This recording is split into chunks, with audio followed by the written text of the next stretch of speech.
కేటీఆర్ మాయల మరాఠా మాటలు చూస్తే తన భయమేందో అర్థమవుతున్నది. అర్థమవుతుందా? ఇప్పుడు చాలా లుచ్చా మాటలు మాట్లాడుతున్నది నువ్వే. నీకొక ఇంగితం లేదు, వ్యవహారం లేదు, ఒక ఆలోచన లేదు. భయం పుట్టుకొని ఇలా చేస్తున్న నీ పిచ్చి ప్రేలాపనలు చూస్తుంటే ఒకంత నవ్వొస్తున్నది. ఇలా నువ్వు ఆట ఆడుకుంటా అని చెప్తున్నావు. దేనికి? దొంగతనం చేసి ఆట ఆడుకుంటావా? నీ ఆట మొదలైంది, అది గుర్తుపెట్టుకో. ఫస్ట్ ఇష్టానుసారంగా మాట్లాడితే ఏదో పెద్ద జనంలో హీరోని కావచ్చు అనుకున్నా, నువ్వు చేసింది దొంగతనం అనే విషయం నీకు తెలుసు.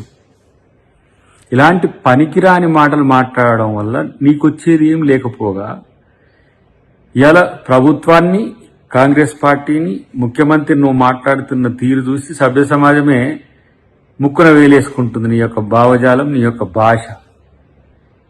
నిజంగా నిన్ను కనీసం గతంలో కేసీఆర్ కొడుకుగానైనా చూస్తానికి ఇష్టపడేటోళ్ళు.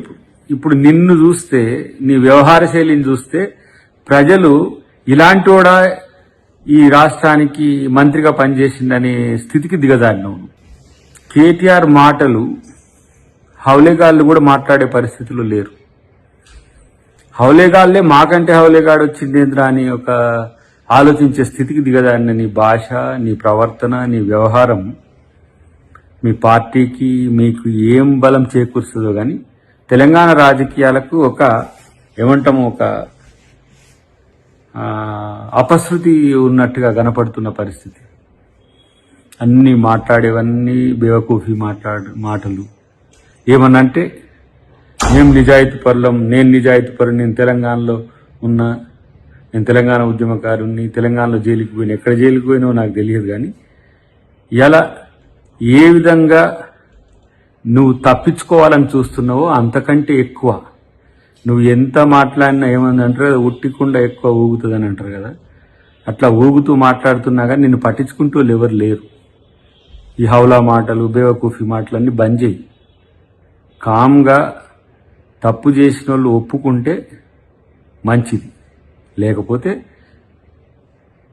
చట్టం చూసుకుంటుంది, న్యాయం చూసుకుంటుంది. ఇలాంటి పిచ్చి ప్రేరేపణలు చేస్తే తగిన బుద్ధి చెప్పడానికి కూడా అన్ని రకాల తయారీల్లో ఉంటారు.